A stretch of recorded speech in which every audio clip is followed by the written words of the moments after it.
आपने देखा कि ऑपोजिशन लीडर साहब तो मुझे लगता है यरगमाल थे बेचारे, वो यरगमाल थे। वो बात करना चाह रहे थे, लेकिन एक और साहब थे जो उनको कह रहे थे हटो हटो हटो। एक और साहब है, उनके सफूरा टाउन से इलेक्ट होके आए हैं, यूसी चेयरमैन है, वो मेरे पास आ रहे थे बात करने के लिए, उसको बाकायदा धक्का देके उन्होंने रोका। ये जो फ्रेश ब्लड आया है ना हमारी काउंसिल में, ये चाहता है काम करे। ये वो रिवायती लोग नहीं हैं जो सिर्फ नारेबाजी करें, वो चाहते हैं, वो कहते हैं हम वोट लेके आए हैं, लोगों को जवाब दें, लोगों की खिदमत करना चाहते हैं। लेकिन उन साहब का मूड ही है, मैं खुश रहता हूँ, रहता रहूँगा और इंशाल्लाह कराची वालों को खुश करके जाऊँगा। इनको मिर्चें लगती हैं तो मिर्चें लगते रहे। जिस दिन उन्होंने मुझे नाकाम से कामयाब कह दिया, उनकी सियासत ख़त्म हो जाएगी। उनको सियासत करने दे भाई, मुझे कोई एतराज़ नहीं है, मुझे नाकाम कहे, निकम्मा कहे, निखट्टू कहे। मैं जमात इस्लामी का रुकन नहीं हूँ। जब मुझसे मिल के गए ऑपोजिशन लीडर साहब, इदारे नूर है, मुझे बता के गए कि मैं फ़ला से मिल भी रहा हूँ। उसके बाद जो प्रेस कॉन्फ्रेंस की, उसमें किसी अखबार में लगा कि मैं डिक्टेटर हूँ। तो यार अगर डिक्टेटर होता ना मैं, तो ऐसे मुक्के लहराता। ये जिस दिन मेरा मुंह खुलवाएंगे, मैं बताऊंगा इनका टाउन चेयरमैन कौन सा टाउन चेयरमैन मेरे साथ इन टच होता है। वो खुद तंग है इन लोगों से, वो कहते हैं हम काम करना चाहते हैं।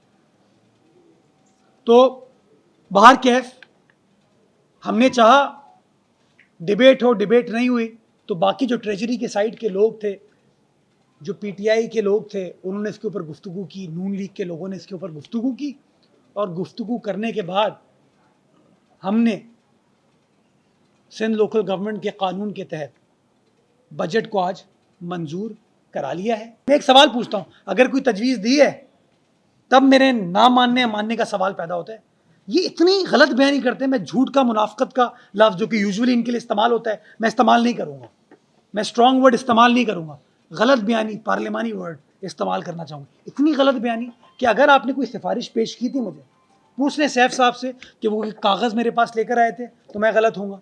कागज़ फाड़े गए, बैनर्स, वो कहते हैं ना कि हमें मौका नहीं दिया, तो इसका मतलब वो जो प्ले कार्ड लेकर आए थे, प्रिपेयर्ड आए थे, इसका मतलब पहले से नीयत थी उनकी कि उनको बजट सेशन में गड़बड़ करनी है। मैंने इस बजट इजलास से पहले, ईद के फ़ौरन बाद, एक ख़त लिखा। मैंने सबसे पहले अपने फाइनेंस डिपार्टमेंट से पूछा कि क्या ऑपोजिशन के किसी रुकन या किसी जमात से बजट तजावीज़ आई हैं, अगर आई हैं तो आपने उसके ऊपर अपना क्या लाएअमल बनाया है। मेरे पास कोई डॉक्यूमेंट उनका नहीं आया था। मुझे फाइनेंस डिपार्टमेंट हो, मेरा अपना मेयर सेक्रेटेरिएट हो या एमसी सेक्रेटेरिएट हो, तीनों जगहों पर कोई सिफारिश ऑपोजिशन की जानिब से नहीं आई। मुझे तो इस प्रेस कॉन्फ्रेंस में आपकी तबीयत और खैरियत पूछना चाहिए, क्योंकि मीडिया को ना कोई तकरीर दी गई, ना कोई बुक दी गई, ना आपका हमने खिताब सुना। तो इस प्रेस कॉन्फ्रेंस का मैं समझ रहा हूँ मकसद नहीं है, हमारे समझ में नहीं आई है कि आप जो है प्रेस कॉन्फ्रेंस कर रहे हैं। ठीक है, करें, आपका हक है, लेकिन हमें कोई ऐसी चीज़ नहीं मिली, कोई सवाल करने के लिए कोई ज़ाहिर एजेंडा तो मिलता है यार। कुछ नहीं है, कुछ कोई चीज़ नहीं है। आप देख लें आप।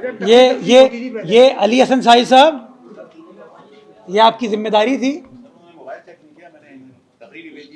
चले खैर, आप ये हार्ड कॉपी भी इनको दे दीजिएगा। जी जी जी, मैं माजरा चाहता हूँ। नुसरत भुट्टो कॉलोनी के लिए एक प्राइवेट पब्लिक प्राइवेट पार्टनरशिप में पायलट प्रोजेक्ट हमने कंसीव किया है, जिसके अंदर टारगेट, जिस तरह इंडिया में मुंबई में धारावी के अंदर उनके स्लम्स को, कच्ची आबादी को ख़त्म करके वर्टिकल स्ट्रक्चर्स बनाए गए थे, हम उसी तरीके से नुसरत भुट्टो कॉलोनी चूँकि KMC की लीज़ है, तो हम उसको पायलट करना चाह रहे हैं, और उसको मैं जो ट्रांसपेरेंट तरीके से पब्लिक प्राइवेट पार्टनरशिप में हो सकता है उसमें कैरी आउट करना चाहता हूँ। हमारी डिस्कशन हुई है एक्साइज डिपार्टमेंट से, मिनिस्टर साहब से मेरी गुफ्तगू हुई, उन्होंने मुकम्मल सपोर्ट की, यकीन दहानी कराई। आज हमारी जानिब से नोट चला गया है सेक्रेटरी लोकल गवर्नमेंट को, ताकि काबीना से इसकी फॉर्मल मंजूरी करा ली जाए, तो इंशाल्लाह उसके बाद कलेक्शन स्टार्ट हो जाएगी। मैं तो बल्कि अच्छी खबर सुने, अगर ये मेरी बात सुन रहे होते, कि हमने तो नया प्रोजेक्ट ये प्रपोज़ किया है कि हमारी मार्केटों को हम सोलर करेंगे, और सोलर करने के बाद KMC उनको बिजली प्रोवाइड करेगी, और जो मार्केट से उनको बिजली मिलती है, जो नेपरा का अप्रूव रेट है, उससे कम पे उनको देंगे। यानी कि जो भी हमारा दुकानदार है उसको बल्दिया उज़्मा कराची पीपल्स पार्टी के तहत चलने वाली बल्दिया उज़्मा कराची तो रिलीफ देना चाहती है, ताकि उनको अगर 60 रुपये यूनिट बिजली मिल रही है जो नेपरा का अप्रूव रेट है, हम उनको 50 रुपये पे दे सकते हैं। मुझे पता था कि यही हंगामा होगा, पूछेंगे, कहेंगे कि जी हमें मौका नहीं दिया गया, इसीलिए मैंने ख़त लिखा और ख़त लिख के मौजूद अपोजिशन लीडर साहब को, सैफुद्दीन एडवोकेट साहब को अपने पास जुमे के रोज़ 11 बजे मदऊ किया। मेरी उनकी 1-on-1 मीटिंग हुई और केएमसी की तारीख़ में ये रिवायत आपको नज़र नहीं आती।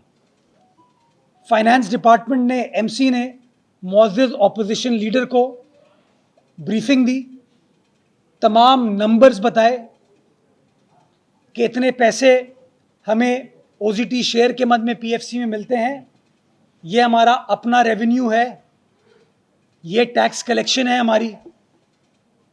हमने बताया कि हम मुलाजमीन की तनख्वाह जिस तरह से हुकूमत ने ऐलान किया है उसी तरीके से तनख्वाह पेंशन बढ़ाएंगे। हमने बताया उनको कोई नया इजाफी टैक्स नहीं लगाएंगे। हाफिज नईमुर रहमान के जाने के बाद जो खुशियाँ आपको मिली थी, आज लग रहा है वो सैफुद्दीन के आने के बाद जो है वो खुशियाँ आपको जो है ना रास नहीं आई। शाहिद भाई, शाहिद भाई इसका जवाब सुन ले। मैं खुश रहता हूँ, रहता रहूँगा और इंशाल्लाह कराची वालों को खुश करके जाऊँगा। इनको मिर्चें लगती हैं तो मिर्चें लगते रहे।